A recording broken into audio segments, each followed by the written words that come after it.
자녀가 성장해감에 따라 부모는 그들에게 자율권을 조금씩 부여해 주게 됩니다. 물론 갓 태어난 유아에게는 그런 자율권이란 것이 있을 수 없습니다. 가장 기본적인 의식주부터 그렇지 않습니까?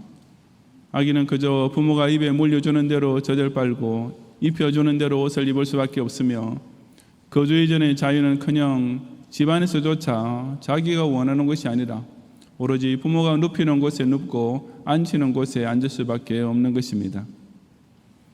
하지만 그 자녀의 키가 자라고 머리가 커지면 이야기가 달라집니다. 아이는 어느새 자기가 먹고 싶은 것과 먹기 싫어하는 것을 가립니다. 초등학교를 졸업하기도 전에, 아니 어쩌면 유치원 다닐 때부터 벌써 자기가 입을 옷은 자기가 직접 고르려 합니다. 그러다가 매일 밤 몇 시까지 귀가해야 하는지를 두고 부모와 실랑이를 하게 될 즈음이면 이미 실제로는 부모의 통제 하에서 거에 떠난 것이나 다름없게 됩니다. 부모는 이런 자녀의 성장 상태를 눈여겨보면서 하나씩 자기 마음대로 알아서 하도록 허용해 주는데, 특히 자녀가 부모의 눈에도 대견스러울 정도로 스스로 성숙한 판단을 내리고 올바른 처신을 하면 할수록 더 많은 자율권을 주게 됩니다. 그렇다면 하나님과 그 자녀된 성도 사이에서도 그런 일이 일어날 수 있겠습니까? 오늘 본문은 결코 그럴 수 없다는 것을 명백히 보여줍니다. 사실상 이 시점에서의 다윗으로 말하자면 신앙인으로서 완전히 성숙한 위치에 도달했다고 할 만했습니다. 그는 청년 시절의 그 어려운 고난을 끝까지 인내하면서 잘 통과해냈습니다. 그리고 이제 명실공히 이스라엘의 위대한 군주로서의 본격적인 발걸음을 내디디기 시작했습니다.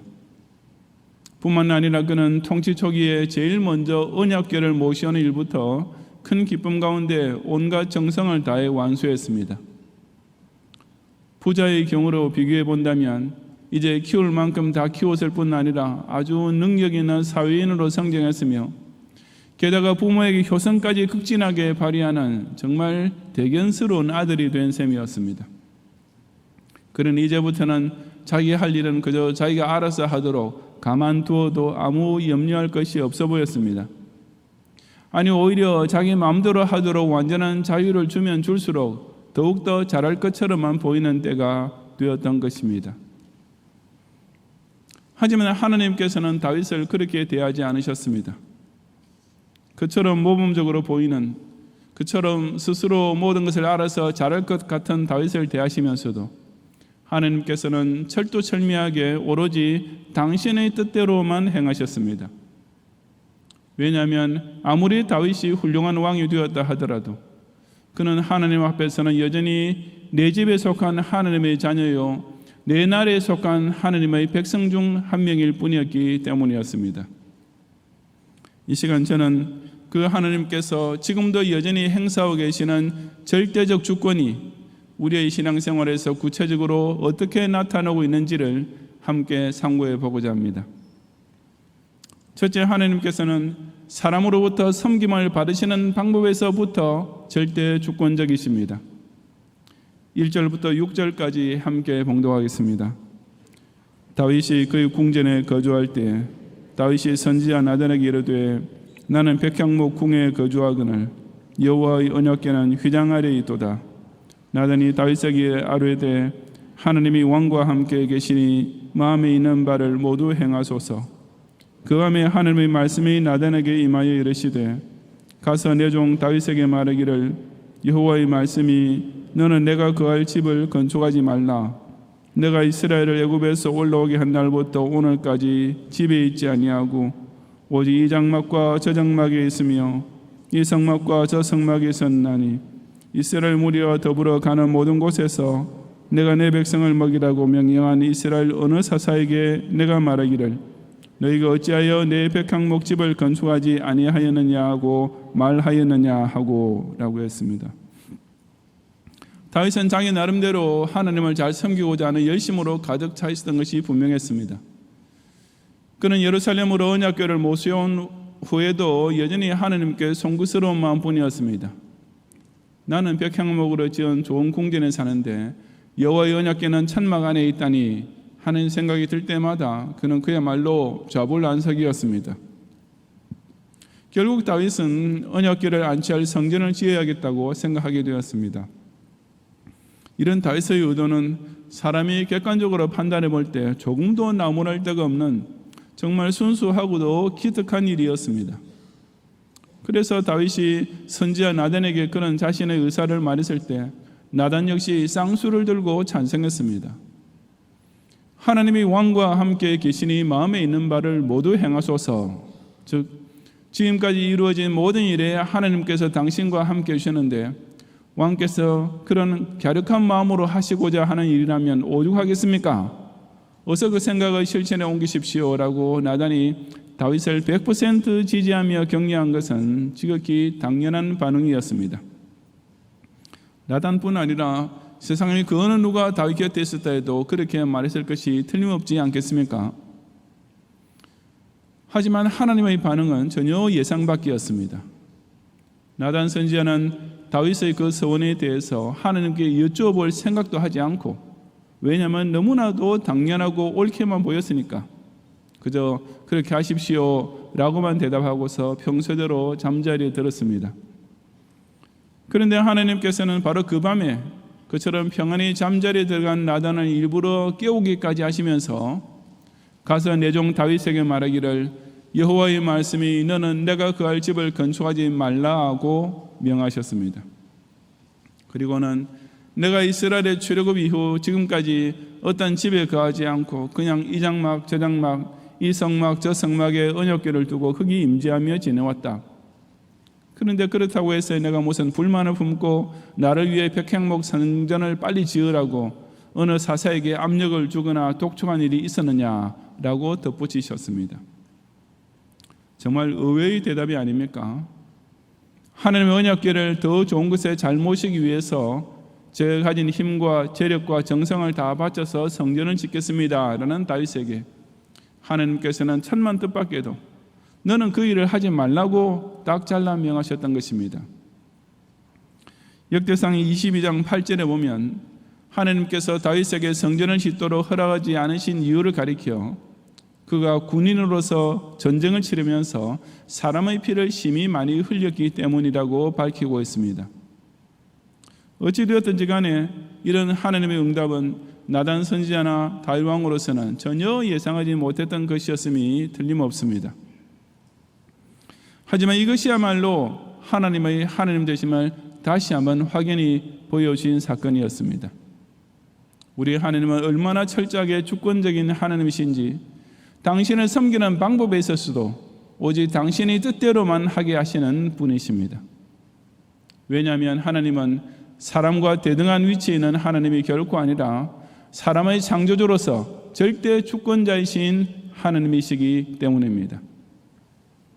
같은 위치, 비슷한 위치에 있는 상대방이 자기에게 무엇을 해주는 경우라면 마다할 이유도 마다할 사람도 없습니다. 친구가, 가족이, 이웃집 사람이 자기에게 선물을 주겠다는데, 무언가 대접하거나 도와주겠다는데 그것을 굳이 거절하면서 다른 방법으로 해달라고 요구하는 것은 이기적이고 염치 없는 일일 뿐입니다. 그러므로 만약 사람이 하나님께는 이렇게 해드리는 것이 좋겠다라고 자기 생각대로 하나님을 섬기려 할 때 그것을 어쩔 수 없이 그대로 다 받아들일 수밖에 없는 하나님이라면 그 하나님은 결코 높고 위대하신 진짜 하나님은 될 수 없습니다. 그런 하나님이란 사람과 대등한 위치에 있는 신에 불과할 것이기 때문입니다. 하지만 한쪽이 상대방보다 확실히 높은 자리에 있을 때는 전혀 다릅니다. 고객이 점원에게 이렇게 저렇게 서비스해 줄 것을 요구할 권리가 있는 것은 문자 그대로 고객은 왕이기 때문입니다. 자식이 무엇을 해드리려 할 때 부모가 기왕에 해줄 바에야 이렇게 저렇게 해다오라고 구체적으로 요구할 수 있는 것은 자식에게 있어서 부모란 하늘 같은 존재이기 때문입니다. 그렇다면 하물며 진짜 높으신 절대 주권자 하나님께서 사람을 대하실 때야 얼마든지 당신의 뜻대로 하시는 것이 당연하지 않겠습니까? 하나님께서는 사람이 당신을 어떻게 섬겨야 할지를 스스로 정하시고 성경에 명백히 기록해 놓으셨습니다. 어떻게 성의를 지켜야 하고 어떻게 경건 생활을 해야 하고 어떻게 예물을 드려야 할지에 대하여 하나하나 오로지 당신의 뜻대로 결정해 놓으시고 우리에게 요구, 아니 명령하십니다. 왜냐하면 사람의 기특한 마음이 하나님을 찾거나 사람의 갸륵한 정성이 하나님을 섬기기 훨씬 이전에 하나님께서는 이미 사람의 창조자이셨기 때문입니다.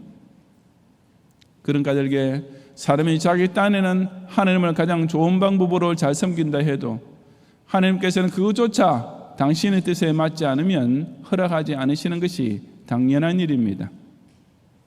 신자가 하나님을 어떻게 섬겨야 하는가 하는 문제도 결코 자신의 신심이나 정성에 달린 것이 아니라 오직 하나님의 기뻐하시는 뜻에 따라서만 섬겨야 함을 분명히 깨닫는 성도들이 되시기를 바랍니다.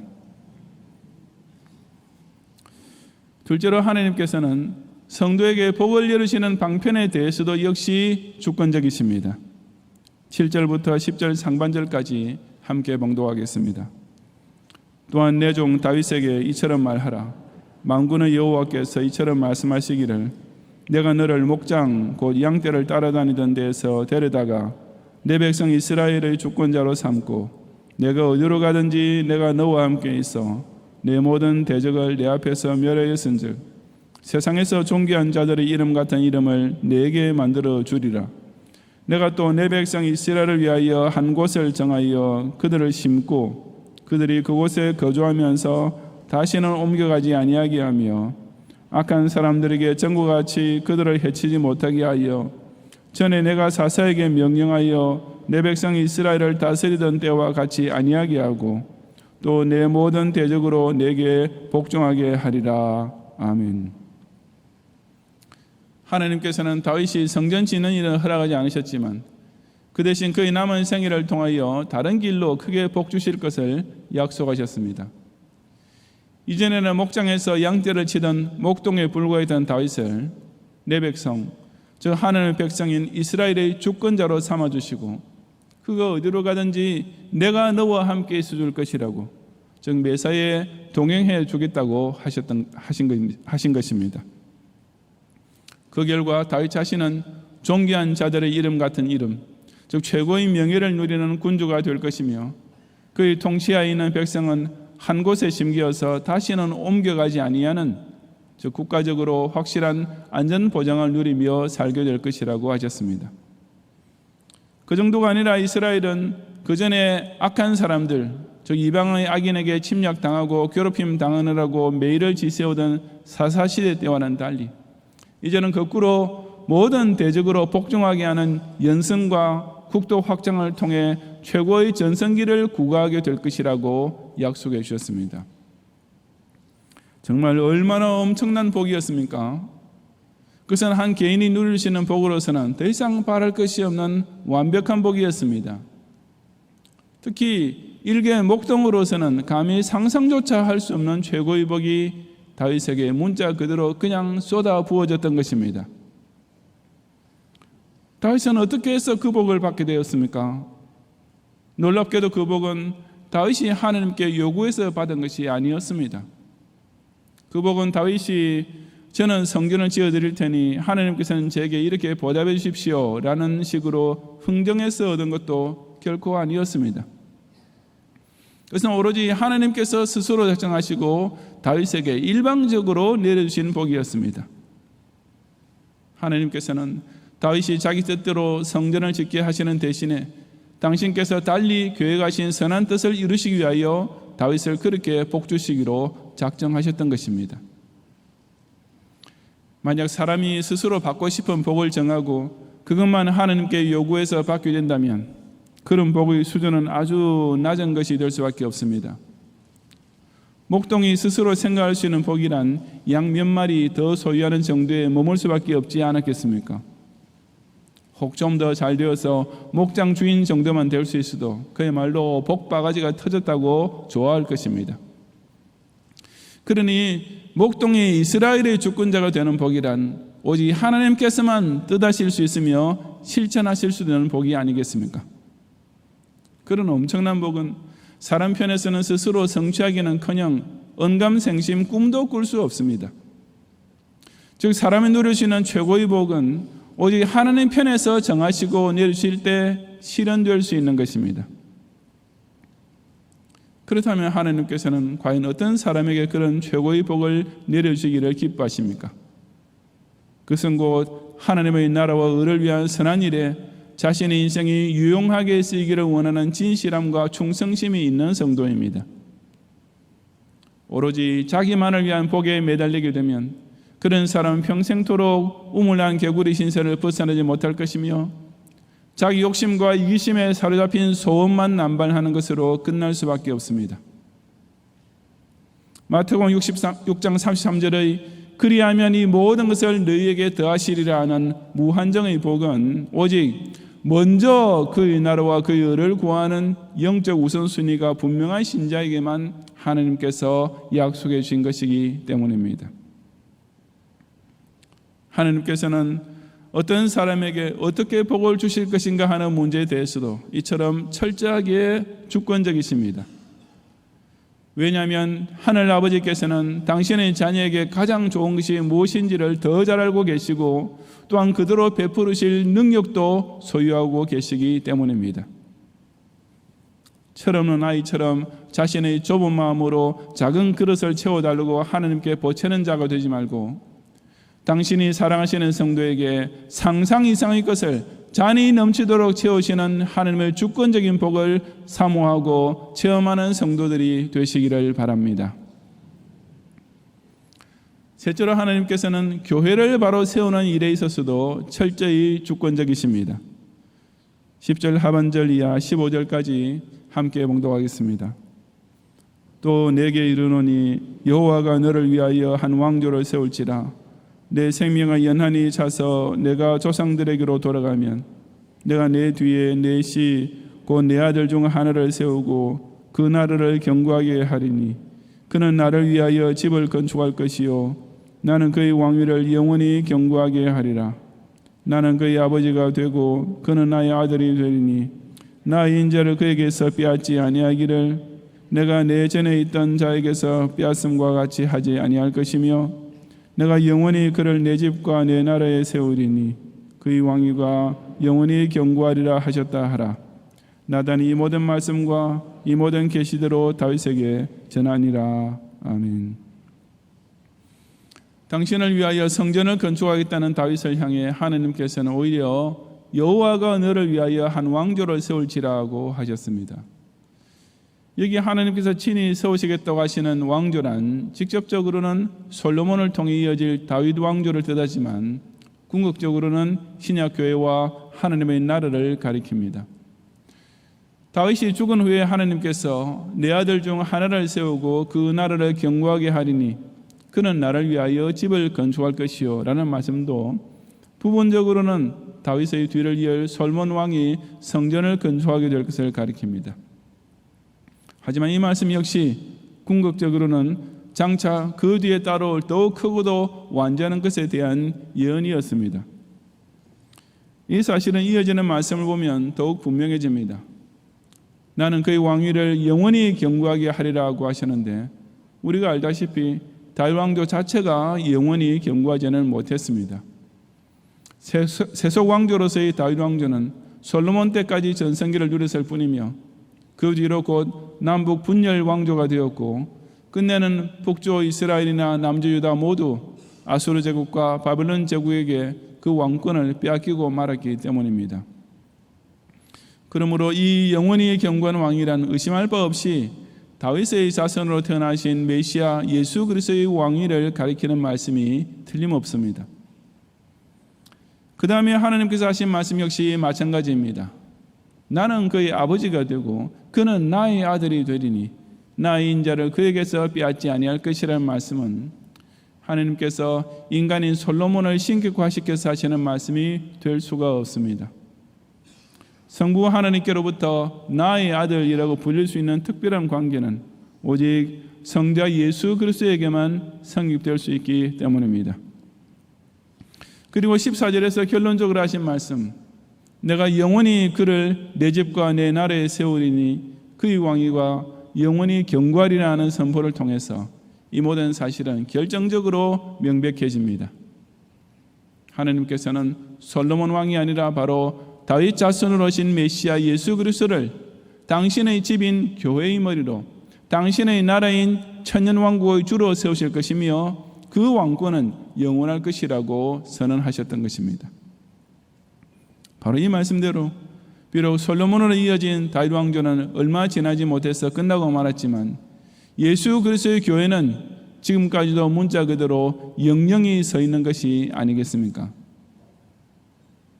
하나님께서는 교회를 세우시는 일에 대해서도 이처럼 구약시대 때부터 이미 이처럼 철두철미하게 예정해 두셨습니다. 그 교회는 오직 성자 예수 그리스도께서 머리가 되실 것이며 그 왕중의 왕께서 교회를 통해 발휘하시는 권위는 이 세상뿐 아니라 내세 이르기까지 영원하도록 계획해 놓으셨습니다.